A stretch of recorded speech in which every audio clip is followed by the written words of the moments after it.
Alice here with First of the Floor. Thank you for joining us. Hope you're doing well. The Celtics suffered, in the words of Drew Holiday, a good old-fashioned ass-whooping at the hands of the Los Angeles Clippers last night, losing 115-96, and it was not that close. The C's were down by 36 at one point, guys.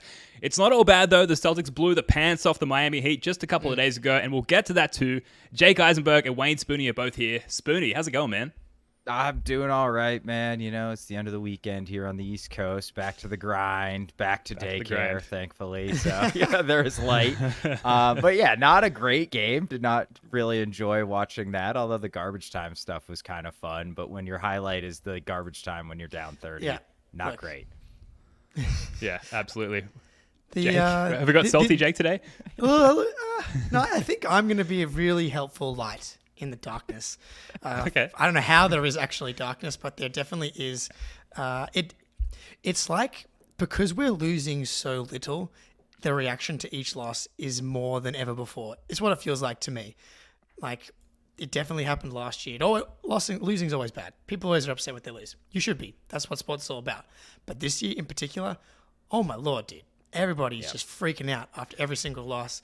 But no, I'm not. I mean, maybe I'm salty towards the overreactions. Yeah, why not? Yeah, and we are going to get to that. We are going to get to like a message to the Doomers, because I feel the opposite, guys. Like we've won so many games and lost so few that when we do lose, it's like, oh, whatever. Like loss number 11, who gives a shit? Like I barely know this feeling, and there's been such a large sample size of goodness from this team that it's going to take more than that to rock the boat for the sane fan out there, if you will. So just very quickly before we get to everything else, a bit of housekeeping, and this will take a minute. So skip forward, go to the bathroom if you don't care about promotion stuff. Guys, we're so close to 3,000 subscribers here on YouTube. Please subscribe to the YouTube channel. If you're already subbed, hit that like button or do both. It helps us put this show in front of more eyeballs. Shout out to all the audio podcast listeners as well. Please subscribe there as well if you enjoy the show. Leave a 5-star rating and review. Subscriber numbers are really helpful when it comes to reaching out to potential guests, so please don't hesitate there. Also, did you know that you can watch Celtics games with us live? Sign up on the Celtics blog's Playback Room, playback.tv/Celtics blog. The link to everything that I've already mentioned and about to mention are all in the description below. Playback is an awesome platform. It allows us all to watch the game together on a shared digital screen, similar to what we're doing right now, but instead of us purely on the screen, it's the game and our faces as well. It's a lot of fun. Meanwhile, Wayne Spooney, he's put a new piece up on Celtics blog, a trade primer. The trade deadline's only 10 days away, guys. So Spooney stuff, it's always great.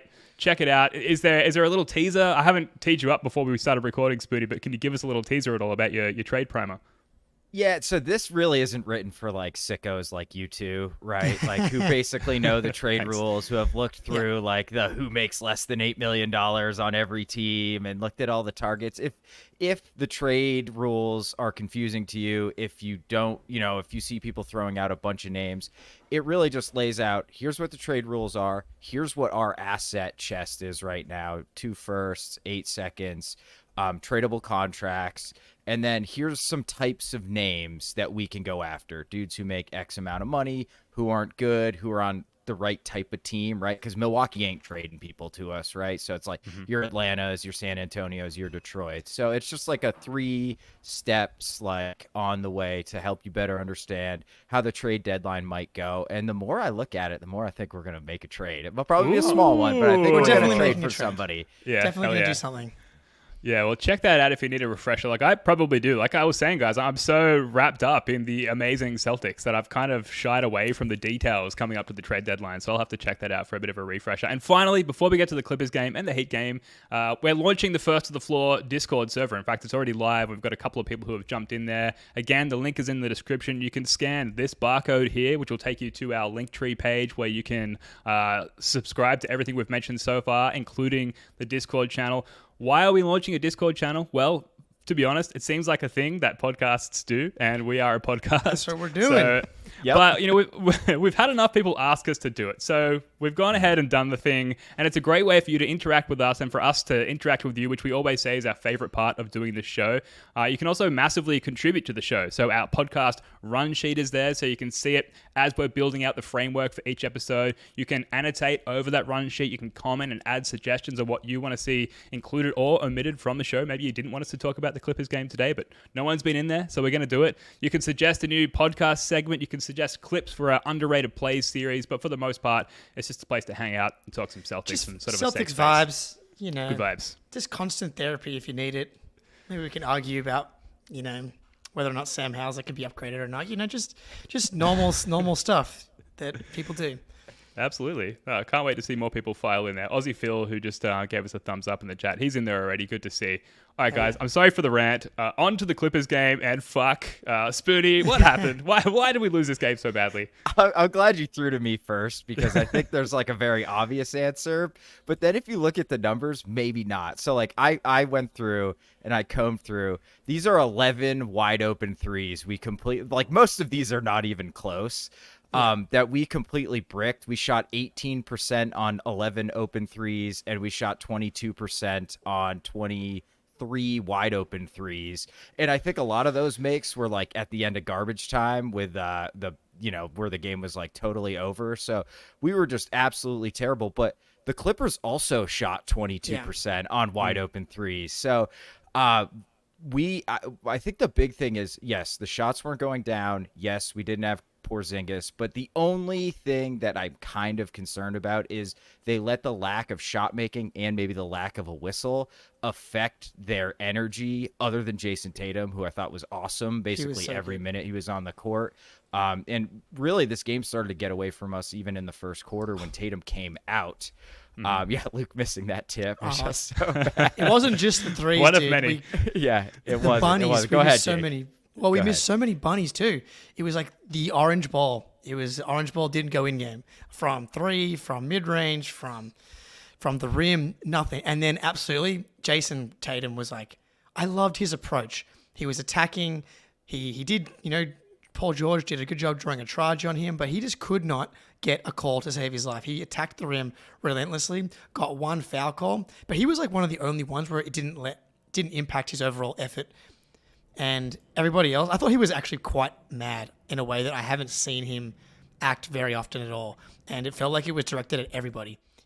The rest of the players, there was a comment that he made in the post game that some people ran with as like a Joe criticism, which I think maybe you could spin it that way. I just thought he was upset with the people on the court. I thought the decision making from a lot of guys wasn't good. Just the inability to finish at the rim. It definitely impacted defensive intensity, which I'll be honest, has been maybe not happened at all this year. Like, has been absolutely a staple of, and it's something that happens to a lot of NBA teams.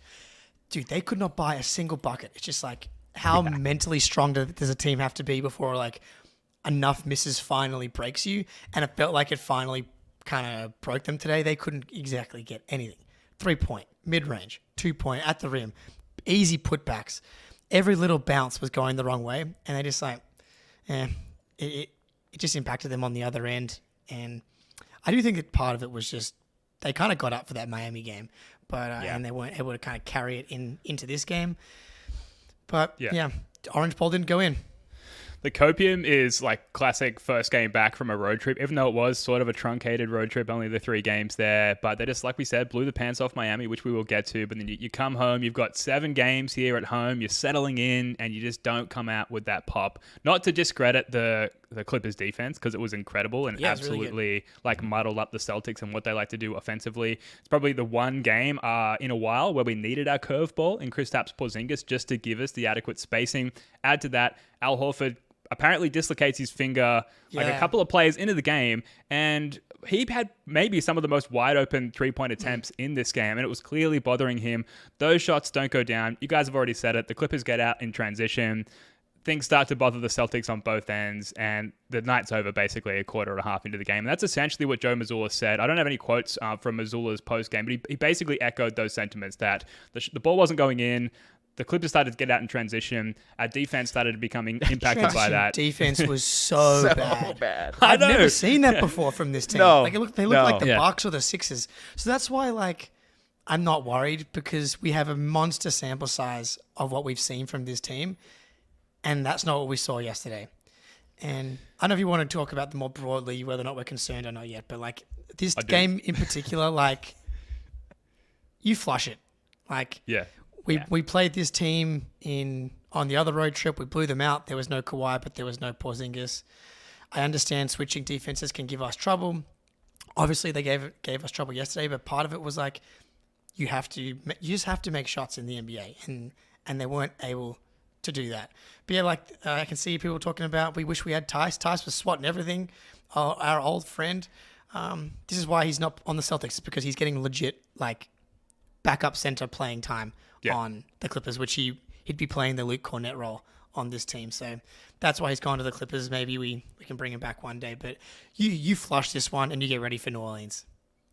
Yeah, and I thought it was interesting, like the way I thought the Clippers, their switching is trouble without Porzingis, but we can still beat a switching defense without him. But they really overload like the strong side. Like once you get it to the right or the left side, they basically like flush like 4 defenders on that side. That sometimes Tatum would catch the ball on the wing, and they're basically 4-man zoning up against him, and he's making the right play, and that's like just swing, and it's an open corner 3, and we got a million of them, and I'm pretty sure we made literally 1 corner 3 that entire game, you know?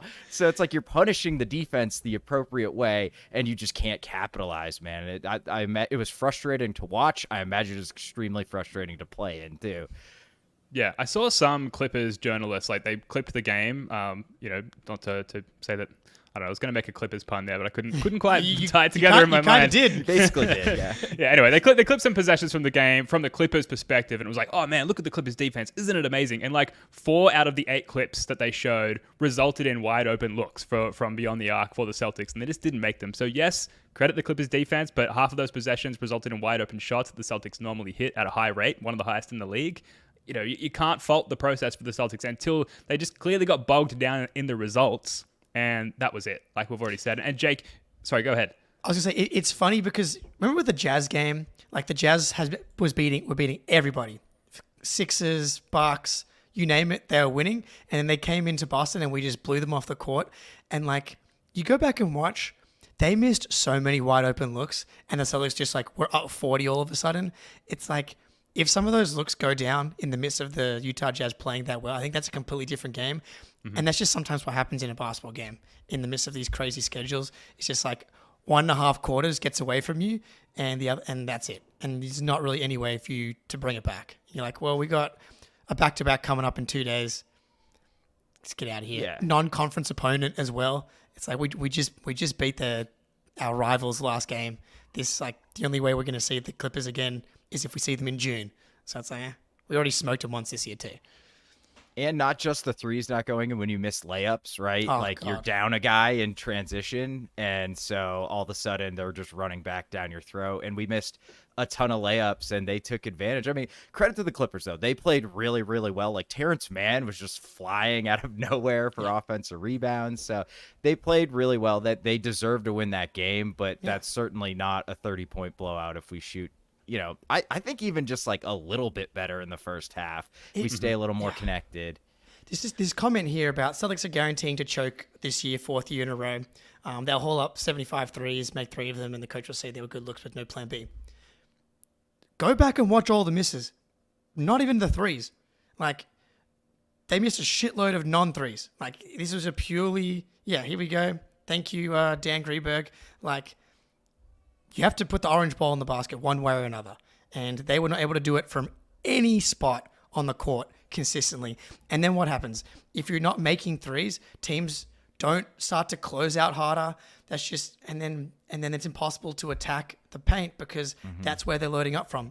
It's like, you want to play inside out, that's fine. But if you're not knocking down any shots, then it's like a self-fulfilling prophecy. The defense is going to be loaded up in the middle. You're not going to be able to attack. They're going to get out and run the other way because you're trying to force it at the rim when they're loaded up. Not getting calls. Oh my God, the calls. Jason Tatum, dude. Oh my God. He was fantastic. Man, because like he had some really incredible plays. Like he took Paul George to the rim. He should have gotten M1 on Kawhi. Pretty anticlimactic way for him to reach 11,000 points, but he had some really nice moments as well. Yeah, earlier he was taking both Kawhi and PG to the rim with success. And we're like, here we go. Tatum's not going to let us lose this game. Like, he's the dominant wing of all the dominant wings in this game. But unfortunately, Orange Ball did not go into the hole, which is the prevailing sentiment coming away from this one. Just for audio listeners, the Greeny tweet that we were referring to earlier basically says both the Celtics and Clippers were both really bad on open/wide open three-point attempts last night. Boston, 7 of 33. LA Clippers, 9 of 35. The true difference in the game was in open/wide open 2-point field goal make production. Boston, 3 of 8. LA Clippers, 15 of 22. 3 of 8 from 2. What? That doesn't seem real. On open, wide open. On open, wide open twos. Thank you. Yeah, that's even worse. That's why it's even confusing. worse. That's exactly. Yes. And part of why the volume for the Clippers open, wide open 2-point field goals was so high was the transition opportunities. They were just like literally just shooting fast break layups. And the Celtics were not, because the Clippers were putting the ball in the basket, which makes it really hard to get transition opportunities. And it just snowballed. I have a bunch of cleaning the glass stats here, which factors out garbage time, which is like half the game. I'm not going to read them off because it's just a worse version of everything we've already discussed. Whatever. Let's just move on. So the long-term concerns. I want to get into this because Okay, let's do it. the Celtics. Okay, can we at least all agree that the Celtics are going to lose some games? They're not going to go 70. No. All right. It's heartbreaking every time. Damn it. It's never not devastating. Yeah. Look, it hurts. Hurts me just like it hurts you guys. You know, I'm butter man. But they are going to lose some games. The record is 73-9. They lost some games too. The KD Warriors won 67 games. We're like on pace to win 62 games. So we're going to lose some games. So what way is acceptable? Because everybody gets really upset when we lose close games because that's our Achilles heel apparently, and that's our weakness. But, you know, we're so good that this is the third double-digit loss of the season. So it's like, okay, we don't really get blown out because we're so good. But then we get blown out yesterday and everybody freaks out. So we can't decide whether or not we want a blowout or a close game. So would you rather us... So, and now the popular thing going around Twitter has been the Celtics recently have lost to the Thunder, the Clippers, and the Bucks. So, like, the Celtics have not been incredible against the best teams. So, okay, that's okay. But so would you rather us win those games and lose like the OKC Thunder did to the Pistons by 20 points today? Would that make people feel better? I have a feeling that would not make people feel better if we were losing games to the Pistons as opposed to losing games to the Clippers and the Nuggets. And so what way is acceptable? So we've got a few tweets here, and I shout out Celtics Twitter for really going to war these last couple of days. Corey B, one of these Legend. he just anytime slander pops up, he goes off for like 48 straight hours. So worst losses of the season for each top 5 Eastern Conference, Western Conference team. Celtics have lost to the Bucks by 33. The Bucks have lost to the Cavs by 40. The Sixers have lost to the Knicks by 36. The Knicks have lost to the Bucks by 24. The Cavs have lost to the Heat by 33. The Nuggets beat the Thunder by 33. T-Wolves lose to the Sun by 28. Clippers lose to the Celtics by 37. You get the point. All of the contenders have monster blowouts by really good teams. Okay, let's look at best records against teams below 500. Celtics are 15-2 against teams below 500. Very good. Best record against teams above 500. Boston Celtics, number 1 in the league, 20-9. And last one, Daniel Greenberg, again, doing the Lord's work. Celtics offense versus top 10 defenses, first in the NBA by like a lot. So they're really good. They have to lose some way. Every team loses to the best teams. I'm pretty sure the losses you want the only way to beat us is if the best teams beat us. That's the mark of a really good team. Is the only way to beat them is like the best teams, typically in close games. They're going to lose some games, and we got to figure out which one you're going to be able to accept. That was fucking beautiful, Jay. Yes. Preach, dude. Preach. That's the clip. That's the clip. Let's go. And you know what I want to know? How many of those losses above 500 teams are without Porzingis? Like, I've seen going around like, well, the Celtics aren't going to win the title without Kristaps Porzingis. No shit. Name another team that's not going to win the title. Like, that's going to win the title with one of their top 3 out. Like, maybe the Lakers. They're not going to win the title anyway. But that's just because they don't have a third 3. player sucks. Yeah, exactly. So, like, yeah, of course we need our third, maybe second best player, maybe second most important player. And then you look like the difference between the Miami game and the Clippers game, the way that we can attack the defense that the Clippers were playing, which Miami also plays with Porzingis, is just night and day. He completely transforms the offense. And we've been the best team against the best teams. Like, I just don't know what people want from them other than, literally to win every game. Obviously, that we're probably going to lose games in the playoffs, too. I hope people are prepared for that. Yeah. Oh, no. We're not going to sweep every round. I'll add to that. Sometimes you just lose to the fucking Charlotte Hornets as well. Sometimes that just happens. The 72-10 Bulls, not to draw too much of a comparison there. They lost to the debut Toronto Raptors, right? Like in their first season ever, I believe. The Demond Stoudemire Toronto Raptors, they lost to that team. Sometimes it just happens. Sometimes you just shit the bed. As in life, as in basketball, as in any time ever. It just happens. And maybe this was a combination last night of a bed shitting and coming up against a really good, talented team with a really rare, limited tool set in that they have the personnel on the wings to really counteract the Jays. What would be good to counteract that? You said it. Kristaps Porzingis. He wasn't around for this one. I'm sorry about that. We lost the game. Also, first game home from a long road trip, a long-ish road trip. I already said it was a short road trip, so I'm not going to lie. That's a documented phenomenon, right? That you do often lose those games, more so than not. So I will also add that the Celtics they're tied for the first best road record, along with the OKC Thunder in all of the league. They win on the road. Obviously, they got the first home record as well.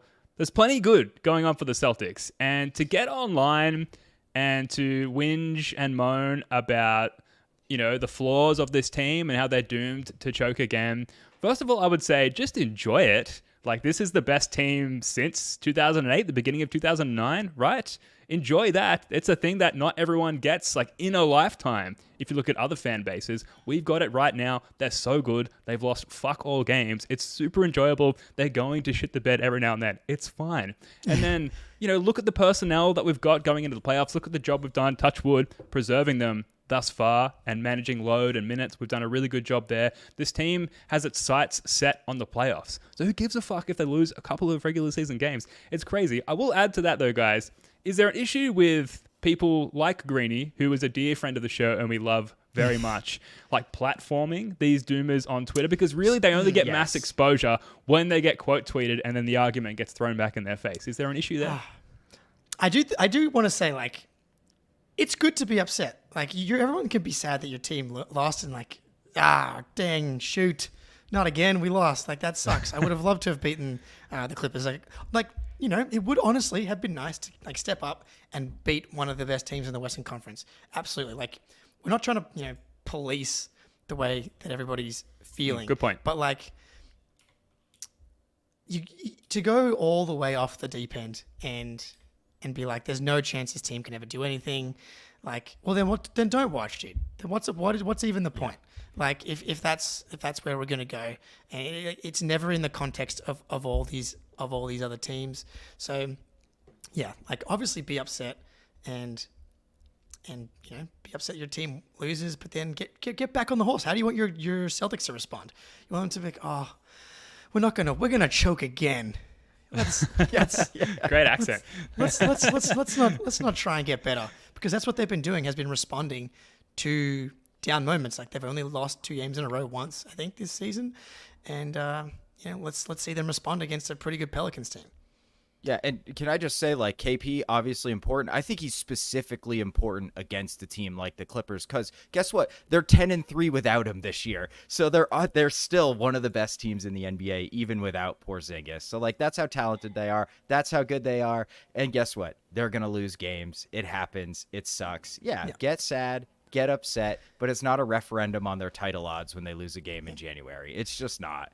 And I think maybe there's people being like, these guys, bloody first of the floors, always so positive, optimistic, etc. Like, if things like continue to slide, and like we objectively think the team is like not gonna reach their potential or whatever, but like, I think we can comfortably say for like 10 days plus or so now, like, they haven't been playing their best basketball relative to the rest of the season. Like, the Raptors game was close, the Spurs game ended up as a blowout, but that was closer than it should have been, where we want Walshy time, and that takes us a while to get there. The Jays didn't play great against the Nuggets. Like, they're not playing as well as they have throughout the most of the season. They're definitely on a bit of a down swing at the moment. Part of that's like Derek White's kind of come back down to earth. Jalen and Jason have particularly been fantastic lately. That Rockets game where Jalen and Jason looked like they went out till 5 a.m, but Porzingis saves the day. But then they bounce back against the Mavericks. Right now, they're not playing consistently at their peak right now, and that's fair. I'm totally comfortable to say that, but like, I absolutely subscribe to an 82-game regular season. There's going to be ebbs and flows. We're coming to the All-Star break. We've been playing badly, and what are we, like 7-3 in our last 10? Like, you just got to keep grinding these things out. 7-3 in our last 10. We have a 3-game lead on the 1 seed. Like, it's not going to be perfect, but keep grinding, keep grinding, keep grinding. We'll get there. Before we get to our FanDuel ad read, just to flip the table here, the game against Miami was joyous, to say the least. How can that game go so far in that direction, Spoonie, compared to the Clippers game, which we've talked about going so far in the other direction? Yeah, I think the lack of Porzingis, especially against similar defensive teams, and then dude, we shot 55% from 3 against Miami. And so did Miami too. Yeah, that was what was nuts, is that they kept it close because they were. Yeah, but ultimately Miami just doesn't have the firepower. They didn't generate nearly as many threes. Like, a lot of their buckets when they were keeping it close were these really difficult mid-range twos. The difference is that Kawhi hit a bunch of those too, because he's Kawhi fucking Leonard, and that's his shot, man. That's why he's won 2 Finals MVPs. That's why he, other than injuries, would probably be one of the greatest players of all time. And Bam and Jimmy are very good, but they're obviously not on that level. So I think that's a part of it. And then, you just see some of the weaknesses show without KP on the offensive end. And, again, it's the shooting. I hate to beat a dead horse, but sorry. But, dude, we giddy up. But, we got whatever we wanted against the Heat. And, obviously there's going to be that shooting disparity. But, man, these Eastern Conference matchups are so much more important. I've said it before.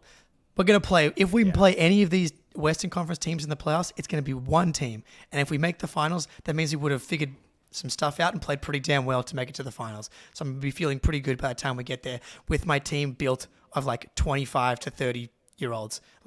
The Clippers, congratulations on having a good 6-week stretch for the first time in the history of the Kawhi and Paul George era.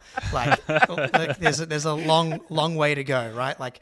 Part of why Tatum and Jalen are always there is because they're able to get themselves into a top 3 seed and play playoff series after playoff series. Kawhi made it through 2 playoff games last year. That's it. Once his minutes load went up.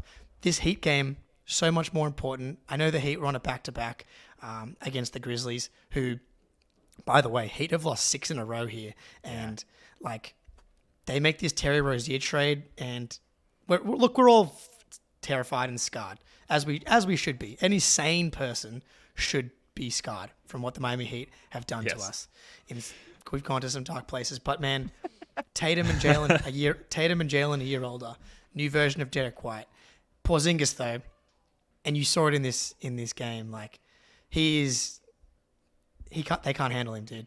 He can shoot over every single person on that team. The whole secret to the Heat was switching Bam onto the Jays. You switch Bam onto the Jays, all of a sudden Porzingis, their next best defender is Jimmy Butler, great defender, 6'6" versus 7'3". He just turned and shot right over him multiple times. They're too small. A backcourt of Hero and Terry Rozier, then Hayward Highsmith at the 3, Jimmy at the 4. Jimmy at the 4 last year is cool. That was before Jason Tatum added another 12 pounds of muscle.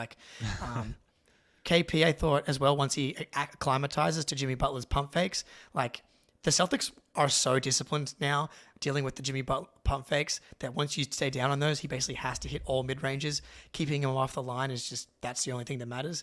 And KP will get there once you get to the playoffs. But dude, KP in that matchup, I feel so much. I actually kind of want the Heat now. I think we got them.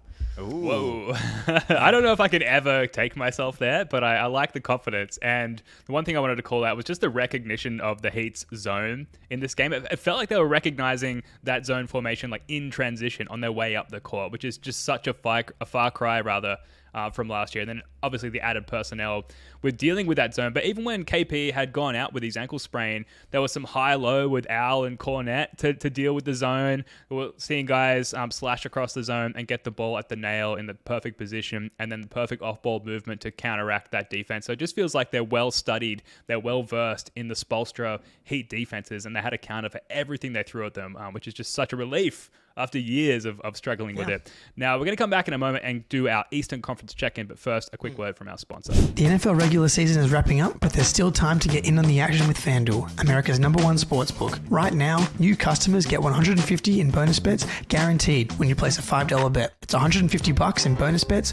win or lose. The app is so easy to use, and there are so many different ways to bet, like live same-game parlays, find bets in the new Explore tab, make a parlay in the Parlay Hub, the best way to find popular parlays, and more. So visit FanDuel.com/Boston and make your first bet a layup. FanDuel, official partner of the NFL.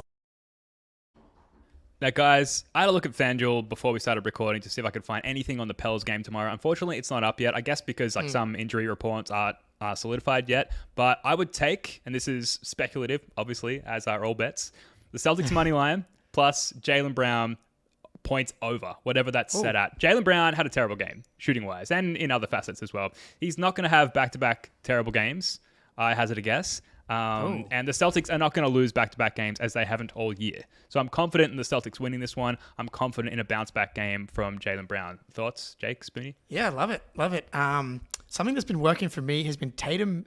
If you were doing a same-game parlay, Tatum 2+ made threes. He just... he takes 8 a game. Anytime he goes under 8 attempts is kind of an outlier. I went back and looked at all of his 3-point make games. There's a few 0-1 games, but for the most part, he always at least makes 2. So yeah, Celtics money line, Tatum to make 2+ threes. Maybe you do an alternate Jalen points. I'm guessing the line's at 24-ish. Get that down to 19.5. Lock it up, dude. And I'm pretty sure. Lock it up. Could be wrong, but I think that they're doing 3-leg same game parlays, and if one leg fails, you get bonus bet back. I'm not a scientist, but I think that's good. Not that's a ton good of risk. process. It's good process because you get the bonus bet back on only 3 legs. The odds you get to plus 100 or whatever. That's a good process. So what's been providing some value for me lately. Nice. Yeah, and I bet you Herb Jones will probably be on Tatum, and I think Ingram's playing. I probably should have checked before this podcast, and the Jays have historically diced up Ingram as most people do. They're too small.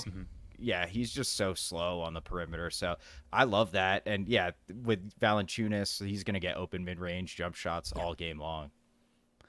Now, look, we're at the halfway point of the season-ish, and there's been a lot of shifting in the teams in the standings below us with a bunch of trades occurring prior to the trade deadline. And I don't know about you guys, but for me, the impetus for this segment, Eastern Conference check-in, is the Knicks are looking a little terrifying. Right, guys? 6-1 in their last 7.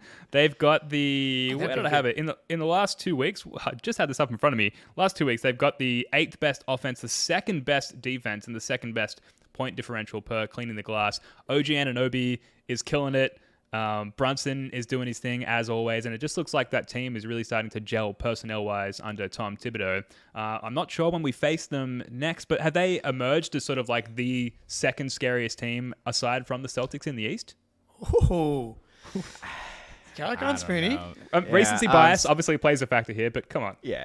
Okay, so the Knicks are kind of like my second team for some reason. I love their announcing crew. They have Deuce McBride, WVU guy, who has now getting a bunch of minutes now that Quickly's out there and playing pretty damn well, too. He was good yesterday against the Heat. Yeah, he's been playing really well since IQ left. Yeah, I think they're 13-3 or 12-3 since the OG trade. So they look really good. I also saw a tweet maybe 4, 5, 6 days ago that opponents are shooting 29% on open threes against them since they got OG. So I think some of this is a little bit of shooting luck for their defense, but so that'll come up, but yeah, the schedule's been kind of soft, but they're a really good team. They're really interesting. The thing that doesn't scare me is, I have said it since I've been on Yes, this podcast. I know what you're going to say. Julius Randle Yeah, does not exactly. terrify me in the playoffs at all, man. He is a playoff, like, he's a guy whose game downgrades in the playoffs, like those crazy step back threes that he can just like fire away in the regular season, just stop going down. He's really out of control at times. He's really bad at handling doubles and pressure. He's turnover prone like crazy, and they really rely. I mean, he is their number 2 option. He has a massive usage rate. They need him to win games, and I just don't believe him in him in the playoffs. And we have great personnel to guard Brunson, but the Knicks are really good. They're up there, man. I think they're closer to Philly than they are. Well, the Cavs been playing really well too, so there's some good teams in the East now, Dude. There's no the playoffs are going to be tough. Like, the 8th seed is the Magic. Like, unless we get lucky and someone like the Bulls or the Hawks like wins the play-in and sneaks into the 8th seed, it's going to be a hard first round series relative to some years previous. That's just the reality. But we're a good enough team where I'm still not going to be too concerned about like a Magic or a Pacers series. But the Knicks in particular, I was getting to a point where I was getting a bit scared about the Knicks too, but I hadn't actually really sat down to watch them amidst this stretch that much lately. So I sat down, locked into this Heat Knicks game yesterday, and Spoonie, that was my first takeaway, was the same. Julius Randle, dude, like you just can't, and he did it last playoffs as well. He is a black hole, and he just does not have that self-awareness to realize that it's going badly. Like when he's bad, it can be so destructive. And like yesterday, they were able to win like the game by a lot, but like yesterday in a game that they played well in, 6 for 14, 4 turnovers. Like when a defense is locked in, it's similar to Embiid in that like when defenses really key in on him, his weaknesses are kind of really easy to exploit. The turnover stuff, he doesn't pass. He's just not a great passer. And so like when he goes into like I'm really pissed off mode, tries to back guys down, ball in a China shop, he's really kind of easy to upset. I feel like he's a guy that has terrible mistake recovery, an underrated skill, something that Jason Tatum does not have. He is incredible at mistake recovery. He has completely forgotten whether or not he made or missed the last shot or whatever. Like he's just locked in possession to possession. Whereas Randall can like really let things spiral from not only within a game, but from game to game in the playoffs. Like as far as the Celtics matchup goes, I think it would be tough. And the Knicks have historically played the Celtics pretty tough. Ironically, the two guys that really cook us have been RJ Barrett and Quickly. Yeah. and they're gone. So like Brunson, we obviously kind of match up pretty well with him just with our size in the guard and the wing positions. And then even OG like hasn't been a guy that's really given us trouble when we've played the Raptors recently. So I think the Knicks could give some other teams some serious trouble. Like I think that the Knicks could easily beat any of the Bucks, Sixers, or basically those two. I think that the second round with a Knicks team playing like this with this kind of defense could really give, maybe not the Sixers. I'm kind of at the point where I'm at the Sixers are at number 2 just because of the way that Embiid's playing. But I think the Bucks, just because of their defense, would potentially really struggle with the Knicks. Great year to be the first seed going into the playoffs. Yes. Obviously a long way to go, but there's this real sense that like these guys are going to beat the shit out of each other in those earlier rounds of the playoffs before one of them gets to us rather in the second or third round, which is very exciting. Other two teams, there's only 2 other Eastern Conference teams to be over 500 in the past 2 weeks. One of those is the Cavs. They've been 5-1. The other is Milwaukee. They've been 5-2. Of those 2 teams, I feel like we should talk about the Bucks, right? Who have undergone a pretty significant coaching change. Jake, what are your thoughts on Doc Rivers to the Bucks? On one hand, man, we did everything we could to try and keep Adrian Griffin there. We walked in and we lost by 1 million points to the Bucks, and even that didn't save Adrian Griffin's job because I think that was bad. It's very clear how much they hated him because they are playing like completely inspired relative to the way they were playing, especially on defense before Adrian Griffin left. So that's kind of a bummer. But then they turn around and hire Doc Rivers. And it's like, if you want a real eloquent soliloquy on Doc Rivers and what he means for the Bucks, go and listen to the Rights to Ricky Sanchez podcast. It's like that meme, the 2 super strong guys doing a handshake, and it's like Celtics fans, Sixers fans. Yes. Zero belief in Doc Rivers. Like, it's like, I was thinking about it. I think I would want, like, who would I be happier for or less upset if they were to actually make the finals between the Bucks and the Sixers. Put my mind in a freaking pretzel. I can't lie. Couldn't really figure that one out. But Doc is just not a good playoff coach, and they did such a good job of outlining like Doc's a freaking wizard, dude. Like, oh, Doc's gonna raise the floor of this team. He always has good relationships with star players. All of his rosters always make it, good regular seasons, and they at least get to the second round or conference finals, and they do blow some leads in the playoffs, but they raise the floor. Sure. Or does he selectively only choose rosters that are incredible? So it's like anyone could be taking these rosters to 50 plus wins and to the second seeds and to the second round of the playoffs, because it's like he only has rosters with top 75 players. The Celtics roster in 08, like the fact that really he only got one title is kind of like not even meeting expectations with that team, right? They should have gotten probably one more. Obviously, the KG injury. The Lob City Clippers is one of the most disappointing eras of basketball ever. The Kawhi and Paul George era, massive disappointment, obviously injury-wise. Sixers fans hated Doc Rivers, and he met the exact same standards as Brett Brown did. So it's like, okay, now he takes a little break, and all of a sudden he's got Damon Giannis. It's like, man, this guy, he knows what he's doing. Well, what doesn't make sense to me is like their floor is obviously really high. That's not the problem. Like they're 30-13 or something like that. Like they were winning games. The floor is very high. Their problem is they need somebody who's a tactician at the highest level, because they have such a bizarre roster where they start essentially two bigs and then no good wing defenders. So like I would have gone and got Atkinson from Golden State or something like that. Somebody who's like really a technical basketball mind. Like Doc, great, seems like a great guy. I really enjoyed him on Simmons' podcast. I'm disappointed that he's got a job, so he's not going to be on there anymore. But yeah, I just like, how many times does Doc have to get out? Joe Mazzulla outcoached the shit out of him in that Sixers series last year. I mean, it's but for James Harden having two absurd shooting games that didn't go in 5 essentially. So it just doesn't make a ton of sense to me. Is like, these dudes are already going to win a ton of regular season games. Like, why do you care about that at all? I guess my concern is with Adrian Griffin, it couldn't have gotten any worse than it already was, right? And now they bring in Doc Rivers, and you have to presume just from his experience alone, it has to be somewhat better, it has to be somewhat of an improvement. And my concern is, like you said, their floor is already extremely high.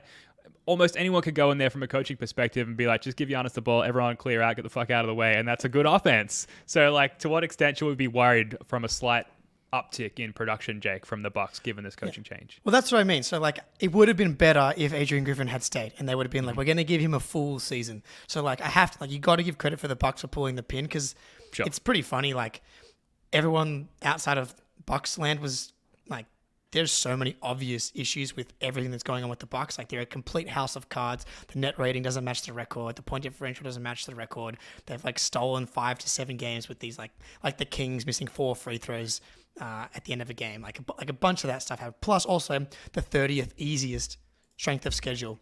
Like, that was all contributing.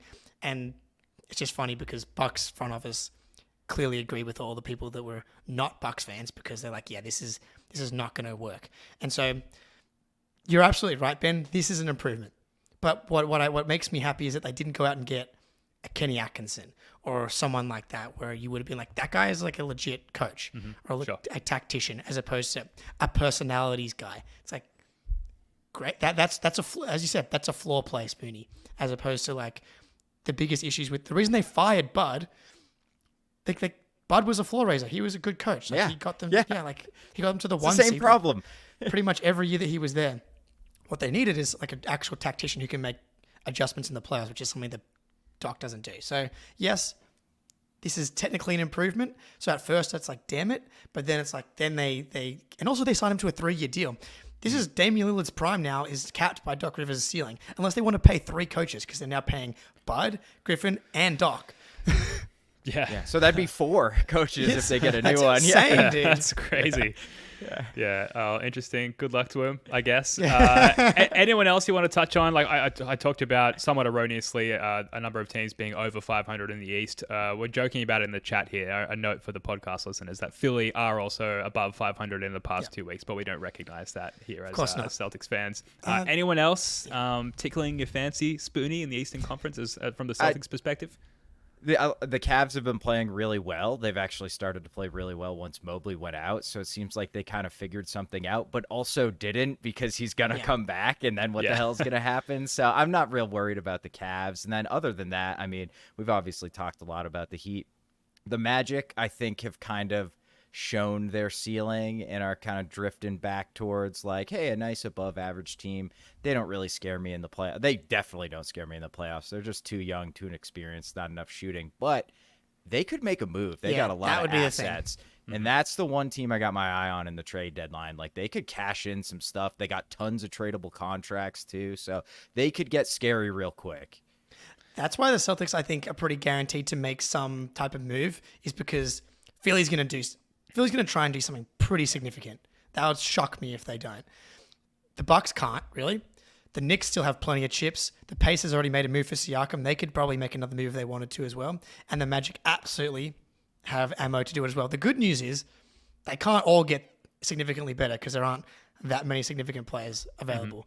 But that's definitely something to keep an eye on. But Sixers have definitely easily moved into the team that I am the most afraid of. I understand we're scared, we own them or whatever. To me, that they're like the second best team because I guarantee they make a good move. Yeah, and you talked about tacticians earlier. Nick Nurse is a fantastically good coach. And Joel Embiid, unsurprisingly, and somewhat as a result of that coaching change, has looked amazing. He is injured at the moment. I believe he's got some knee soreness, which is, as much as we love the Schadenfreude report on the show, we never celebrate opponent injuries. And we should have mentioned as well with Julius Randle, he dislocated his shoulder as well. So he's probably going to be out for a little while too, which looked absolutely nasty. So best of luck to those guys. But yeah, look, suffice to say, playoffs are going to be interesting. Trades are going to be made, and we are going to have a trade deadline show, which as we are live here on the internet, are just now talking about for the first time. But I assume we're going to do it, right? It's going to be really spicy. So look out to our channel for that, and make sure you subscribe. Guys, let's finish up on the upcoming schedule. New Orleans Pelicans tomorrow in Boston, the second of this 7-game homestand. The Pels, they've got the 14th ranked offense, the 10th ranked defense. In the last 2 weeks, though, that defense has been ranked 28th, which is not great, and they're 2 of 6 in their last 6 games, but with losses to the Thunder, the Bucks, the Suns, Mavs. So good teams, but they're sort of one of these middling teams, wouldn't you say, Jake? Yeah, they're a team where like you see that they're playing the Bucks, and you're like, oh, if they have a good game, they might have a shot at actually taking down the Bucks. But Zion's just not the same guy. I like our ability to, I guess, it's kind of like the opposite of the Clippers. It's like, okay, you're going to start CJ, Ingram, and Zion. None of those guys can guard the Jays. And Herb Jones is a great wing defender. I love Trey Murphy. He might be like right at the top of my list of like role players that I would want on the Celtics. Too small. Just too small to deal with the power of the Jays and the size that they have, especially like Drew Holiday as well. But, offensively, they got firepower. Like this rookie dude, his name's escaping me right now. But he's been... Hawkins. Right? Hawkins, yeah, dude, he's been just insane shooting from 3. Like Trey Murphy can, like they have the firepower to pop off. CJ McCollum, like definition of professional scorer. No injuries on the Pelicans report. Thank you, Mitch, in the chat here. They'll be ready to play. They'll be, as you said, Ben. They've been struggling. They'll be looking to like try and get a win. And as we know, everybody gets up for the Celtics. So, Ingram Zion. That was a discussion. Ingram Zion versus Tatum and Jalen. And so, like, there'll be some juice to this game. And what we saw after the Celtics lost to the Bucks big time, they came out and had a really big performance. So we want to see them do the same tomorrow. Yeah, I'm surprised their offense is ranked so low because when you look at the roster, there's like a version of this team that could make a ton of sense if Zion was like 2 years ago Zion and not this kind of like 85, 90% of what he was, where they just like surround him with a ton of shooting. And like Valanciunas is just anchoring the back line. But I think, we can get anything we want. Just put Valanciunas in a pick and roll. He's going to have to play super deep drop, and that nobody can stay in front of the Jays other than Herb Jones. But Joe's done a really good job, like getting elite defenders off of the Jays or just having one Jay camp in the corner and space it out and attacking 4-on-4. So I'm pretty confident about this one, especially coming off a loss. It just feels like they'll be really hungry. They'll play really hard, and it's just a lot better. Well, maybe hinging on the personnel available for the Celtics tomorrow. Here's the injury report up on screen. A problem with the big men here. Al Horford, left neck sprain. No mention of the finger. He's questionable. Luke Cornett, left hamstring tightness. There's a problem that plagues me on a daily basis. He's doubtful. And the zinger, Kristaps Porzingis, left ankle sprain. He's questionable also. We'll talk about the Pacers, I guess, as a means of answering this question, guys. Spoonie, who would you rather have KP/Al for, if this question makes sense? Would you rather have KP for the Pelicans or the Pacers? So I think I'd rather have KP for the Pelicans because he can stretch Valanciunas out, and they want to get downhill. They want to attack the rim, so having his rim protection there is great. And then the Pacers are one team that can kind of exploit the way we play defense with KP because they have so much shooting. They play so damn fast. So I think I'd rather have Al for the Pacers and KP for the Pels just because very specific matchup wise. Yes, that's all sound reasoning, and Turner's been doing a good job. Like KP struggles a little bit with the stretch bigs, and kind of all bigs struggle with stretch bigs. That's kind of the cheat code in basketball and in the NBA. But I want to win the Pacers game more, so I want KP for that game. So as much as like they can kind of make things difficult, KP is more helpful for pretty much any matchup because he's just ridiculous and the bear slayer. So I would vote the Pacers game because look, I'm excited to see like Siakam and Halliburton. It's not a big game, but it's a game that I think has some narrative juice to it. Frustrating again that one of these games has a back-to-back element to it, but I would almost rest both of them if Al's neck. I'd be surprised if KP plays tomorrow. I think they give him one more day. Same, yeah. Yeah, I think that's a really good point. Like, just it's a back-to-back. He's got to play one of the games. You may as well give him one more day's rest. As much as, like, I'm a simple man, I would like to win tomorrow because we lost yesterday. So for that reason, give me KP tomorrow. But obviously, it's much more complicated than that. Hence why any NBA job is well above my pay grade and psychological capabilities. The Pacers 3-5 in their past 8 games. First look since the Siakam trade, rather. But you know they've sort of been floundering, like I just said, 3-5 in the past 8. It's not like they've been crazy dominant since acquiring Siakam. Halliburton, he's obviously been injured. He's out today against the Grizz with, quote, injury management. So unsure, it's unclear if he's going to be playing against the Celtics at this stage. I would have to imagine that he's in any way capable. Yeah, he loves to get up for the Celtics. Everybody, like, that's what I'm saying, dude. They like, you know what? Let's just rest you for this and play against the Celtics. Enough. Let us live our lives, dude. Jesus. Right. So, Jake, potentially big Neemias Queta day tomorrow. Are you ready for that? Are you prepared? Can we just put Tatum at center, dude? Can we put Lamar Stevens at center?